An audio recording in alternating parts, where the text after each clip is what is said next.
അതിലൊരു ജോലിയും കൂലി ഇല്ലാതെ ഇങ്ങനെ നടക്കുന്ന സമയത്താണ് എൻ്റെ ഫ്രണ്ട് എന്നോടൊന്ന് വിളിക്കാൻ പറയുന്നു. അപ്പം ഇനി ഞാൻ അവനെ തിരിച്ചു വിളിച്ചു നോക്കട്ടെ.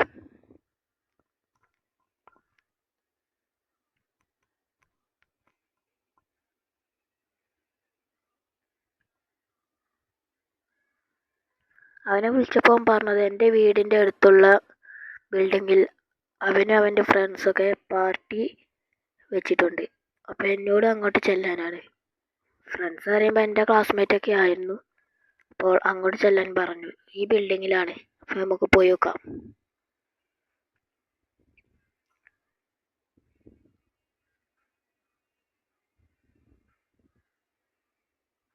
സോ ഈ ബിൽഡിങ്ങിലാണ് പാർട്ടി. അപ്പോൾ നമുക്ക് എൻ്റെ മോനെ ഗൈസ് അവിടെ നോക്ക്, ലംബോർഗിനി H2R ഓടി. ഓ എല്ലാം നല്ല സൂപ്പർ കാർസാണ് ഗൈസ്. അപ്പം ഞാൻ ഈ പാർട്ടിക്ക് പോകണില്ല, കാരണം എൻ്റെ അടുത്ത് സ്പ്ലെൻഡറാണ്, അവരുടെ അടുത്ത് ലംബോർഗിനി അങ്ങനത്തെ കാർസ് സൂപ്പർ കാർസൊക്കെയാണ്. അപ്പോൾ അവരെല്ലാവരും കളിയാക്കും. ഞാൻ പോകുന്നില്ല ഗൈസ് ഈ പാർട്ടിക്ക്. അല്ലെങ്കിൽ ഒരു ഐഡിയ ഉണ്ട്.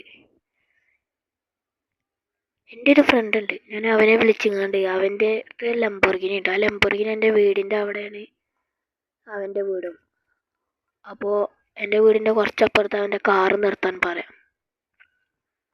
അതിൽ അവന് ഓക്കെ, എൻ്റെ കാറ് അവിടെ നിർത്തിക്കളാറിന് എനിക്ക് വിളിച്ചിരുന്നു. അപ്പം ഞാനൊന്ന് പോയി നോക്കട്ടെ ഗൈസ്.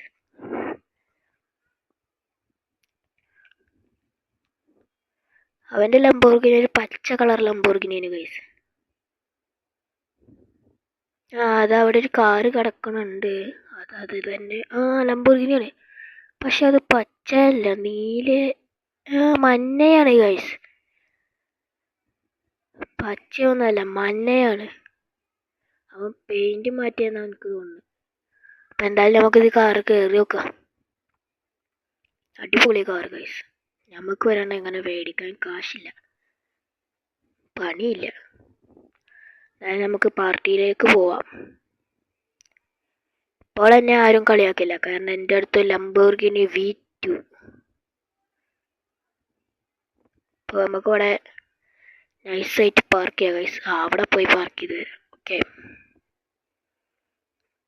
ഇവിടുന്ന് റിവേഴ്സ് എടുത്ത് അങ്ങോട്ട് ആക്സിലേറ്റർ ചവിട്ടി വിടാം. ഓക്കെ, ഇവിടെ പാർക്ക് ചെയ്യാം ഗൈസ്. നമ്മൾ നൈസിൽ ഇവിടെ പാർക്ക് ചെയ്ത് കഴിഞ്ഞ് നമുക്ക് ചെന്ന് പാർട്ടിയിൽ കൂടാം.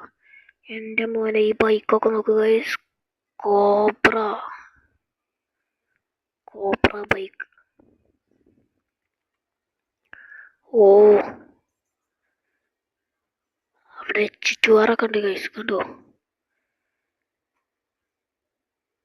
എന്തായാലും നമുക്ക് പാർട്ടിയിലോട്ട് പോവാം.